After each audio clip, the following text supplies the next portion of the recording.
salas de recurso funcional.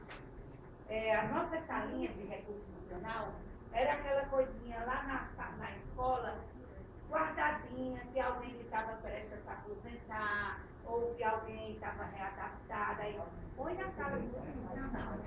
E outros que não estavam lá por colocação lá do diretor e tudo, mas de mãos atadinhas, sem saber bem o que fazer.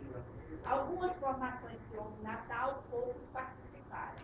Então, quando o professor Dinamérico, o diretor, me convidou para assumir a educação especial aqui na DIRED, eu passei um dia lá usando essas criaturas na secretaria, eles e mais outros. Eu acho que eu visitei aquela sala pedindo orientação, como a gente fazer, para a gente dar esse apoio às escolas.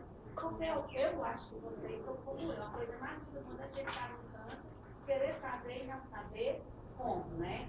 E eles me orientaram que o nosso diretor enviasse um ofício pedindo os técnicos para vir fazer essa formação. Então, hoje é o nosso primeiro contato, é o nosso primeiro momento. Se Deus quiser, nós vamos ter outros.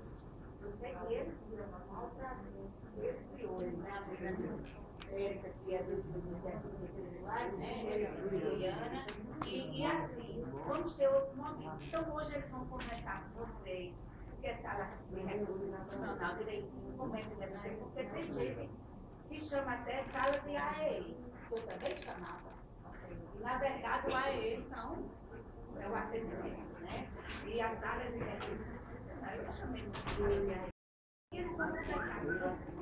E eu, enquanto técnica da DIRED, estou à disposição do que vocês precisarem e estiver no meu alcance, não tiver, eu vou atrás dos meninos lá na secretaria e para nós caminharmos bem, que esse 2016 vai ser o diferencial na educação especial. Os municípios sejam todos mais bem-vindos também, porque foi outra preocupação do nosso diretor, a questão dos municípios que também têm alunos com necessidades especiais e que não sabe também assim bem como caminhar, e nós convidamos o representante da secretaria para estar aqui conosco e juntos a gente trabalhar nessa parceria, que eu vejo que a educação é por aí, é todo mundo de mãos atadas, né? Então, sejam todos muito bem-vindos, professor, ficar à vontade.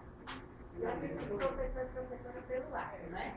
Mais professor. Ah, que bom. Então, fiquem à vontade. Obrigada.